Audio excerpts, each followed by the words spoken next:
என்ன தைரியம் இருந்தா அந்த பையன் வீட்டுக்கு போவேன், ஒத்தனை கொடுத்துட்டு உட்காந்து இருப்பேன். உன்னை அடிச்சு போட்டா கூட ஏன்னு கேட்கறதுக்கு என்ன விட்டு ஆள் இல்ல, ஞாபகம் வச்சுக்க. இனிமே எனக்கு எல்லாமே அவர்தான். அவருங்களா? நாளைக்கு அவனை அடிச்சு தூக்கி ஆத்துல வச்சுற பாரு. அதுக்கு அந்த ஆள் ஒண்ணும் பயந்தாங்கொல்லி இல்ல, ஏதோ ஒரு மரியாதைக்காக இன்னைக்கு உன்னை திருப்பி அடிக்காம விட்டுட்டாரு. அம்மாவுக்கு அந்த தைரியம் தானா? பாரு, நல்லா கேட்டுக்க. என்ன ஏமாத்திட்டு அவன் கூட ஓடி போயிடலான்னு நினைக்காத. அப்புறம் நீ நுண்டியா கிடந்தாரு பரவாயில்ல, 2 காலையை வெட்டி போட்டுடுவா. ஆமா, இப்ப நான் சொல்றத நீ நல்லா கேட்டுக்க. ஓடி போகவோ உயிரை விடவோ நான் ஒன்னும் கோழை இல்ல. என்ன கண்டம் துண்டமா வெட்டி போட்டாலும் சரி, போராடியே தீர்வேன். அத நினைவுல வச்சுக்க. அதையும் பாக்குறேன். சின்ன கால அவசரப்படாதடா. உன் தங்கச்சி காதல் விவகாரம் ஊருக்கே தெரிஞ்சு போச்சு. இந்த நேரத்துல அந்த சேகர் பையன் தடிக்கு விழுந்து சத்தா கூட நீதான் அடிச்சு கொண்டுட்டதா ஊர்ல பேசிக்குவாங்க. யார் என்ன சொன்னாலும் அதை பத்தி எனக்கு கவலை இல்லைங்க. என் தங்கச்சியோட மனசை கெடுத்து என் குடும்பத்துல குழப்பத்தை உண்டாக்குனவன வெட்டி புதைச்சாதான் என் ஆத்திர அடங்கும். அப்படின்னா நான் சொல்ற மாதிரி செய். சொல்லுங்க. முதல்ல நம்ம ஜாதிக்கார பையனா பார்த்து உன் தங்கச்சி அவன் கையில பிடிச்சு கொடுத்து இந்த ஊரை விட்டு அனுப்பவை. அதுக்கப்புறமா நாம 2 பேருமே சேர்ந்து அந்த பயலை யாரும் சந்தேகப்பட மாட்டாங்க. இது நல்ல யோசனையாப்படுது. முதல்ல நல்ல மாப்பிள்ளையை தேடு.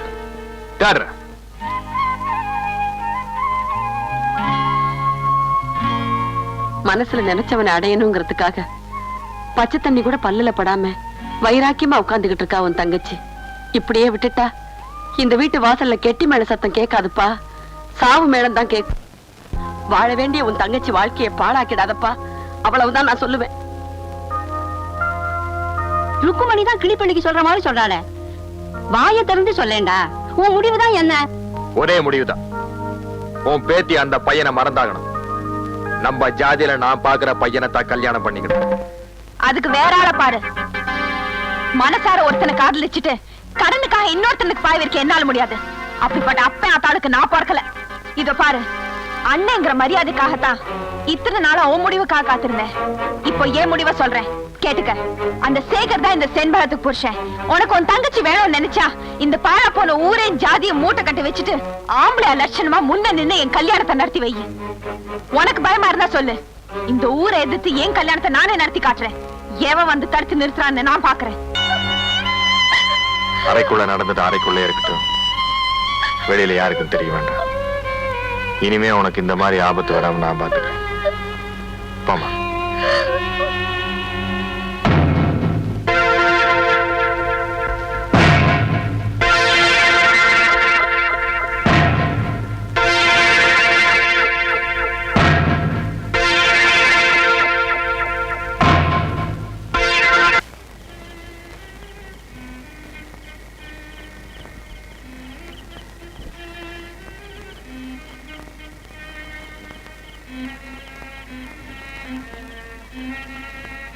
உன் கத்திக்கு வேலை வரப்போதுன்னு சொன்னனே, இன்னைக்கு நடக்கிறதான் அன்னைக்கு சொன்னேன். இப்போ நீ சிந்திச்சா போதும். உன் தங்கச்சி பிரியப்படுற வாழ்க்கையை அவளுக்கு அமைச்சு கொடுக்கணும்னு நினை. இதுக்கு மேலே உன் தங்கச்சி வாழ்க்கையை பத்தி கவலைப்படாம திரும்ப நீ அறிவாள தூக்கணும்னு நினைச்சா என் இன்னொரு கையை வேணாலும் வெட்டிக்க, நான் கவலைப்பட மாட்டேன். ஆனா குறுகிய வட்டத்துக்குள்ள இருந்து வெளியே வா.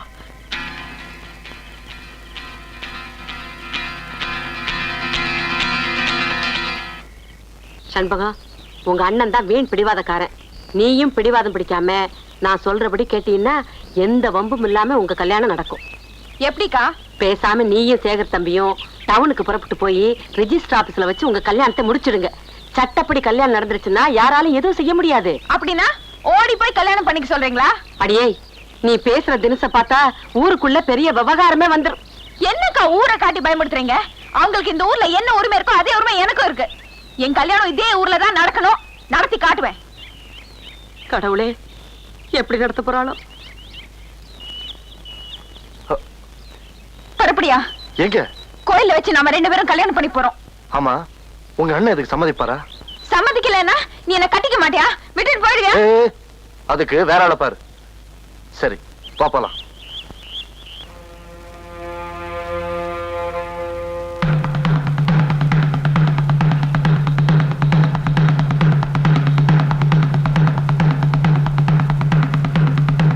சாமி, எங்க 2 பேருக்கும் கல்யாணம் பண்ணி வைக்கணும்.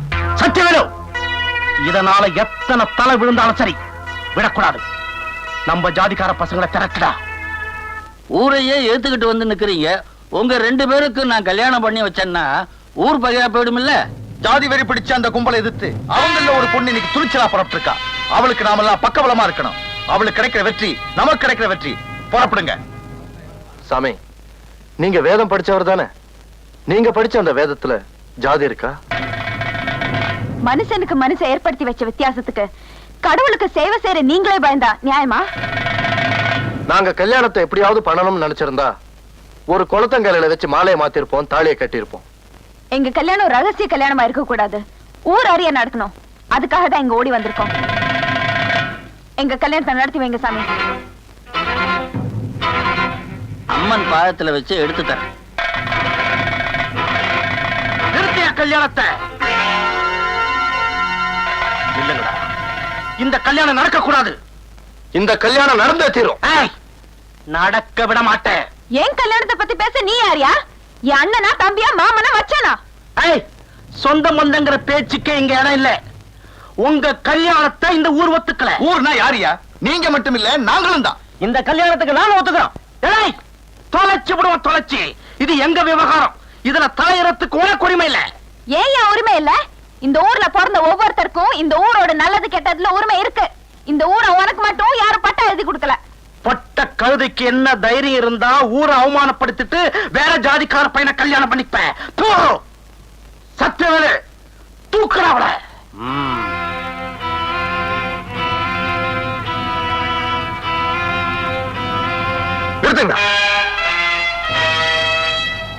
எவனாச்சு என் தங்கச்சி மேல கைய வச்சீங்க தொலைச்சிடுவேன். என்னடா டேய் சின்ன கால, இந்த கல்யாணம் நடக்க கூடாது ஊர் கூடி முடிவெடுத்திருக்கா. யோ, ஊரணியா ஊரு பெரிய ஊரு, சுத்த ஆட்டு மந்த கூட்டம். அந்த முடிவுக்கு நான் கட்டுப்பட முடியாது. ஏய், நம்ம ஜாதி பெருமையை குறைக்கிற மாதிரி உன் தங்கச்சி காரியத்தை பண்ணிருக்கா. உலகத்துல 2 ஜாதி தாண்டா இருக்கு. ஒண்ணு ஆணு, இன்னொன்னு பொண்ணு. பாத்தீங்களாடா, சின்ன கால தனக்குன்னு வந்ததும் ஜாதிய தனக்கு சாதகமா மாத்தி பேசுறான். ஜாதிய சாராமாக்கிட்டது நாங்களடா, நீதான். வாழா வெட்டியா வந்திருக்க ருக்மணி டீச்சரோட பொண்ணு. அதுக்கு என்ன நடந்துச்சுன்னு பாக்குறப்ப சுயரூப புரிஞ்சு போச்சு. அந்த கரையெல்லாம் இங்க ஜனங்களுக்கு எடுத்து விட்டுமா? சின்ன கால கட்சி மாறிட்டாண்டா. இனிமே அவங்க பேசி பிரயோஜனம் இல்லை. ஏண்டா பேச நினைக்கிறீங்க? போட்டு அடிங்களா.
நீங்கள் கூடியிருப்பது சட்டவிரோதமான கூட்டம். உடனே கலைந்து போங்கள். இல்லாவிட்டால் கண்ணீர் புகையால் கலைக்க நேரிடும்.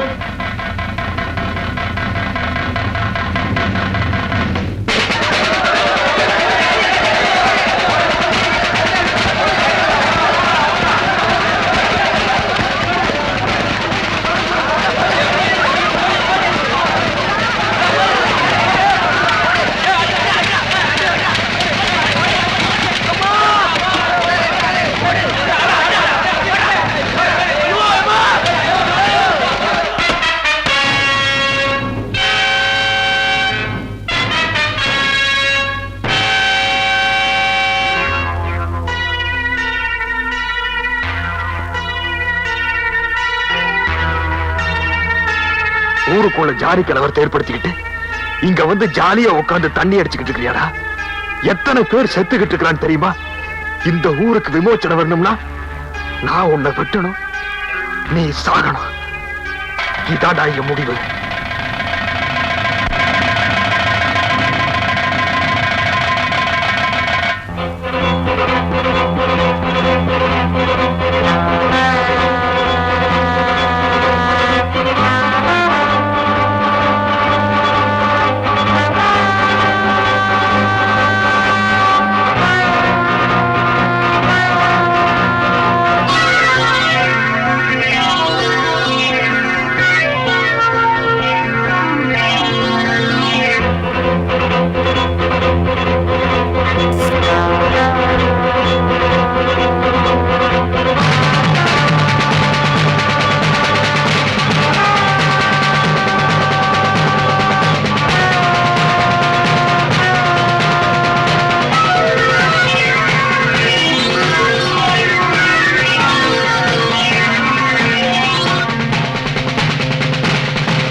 தைரியசாலி செண்பகத்தினால்தான் எங்க கிராமத்துல நிலைமையே மாறி போச்சுங்க.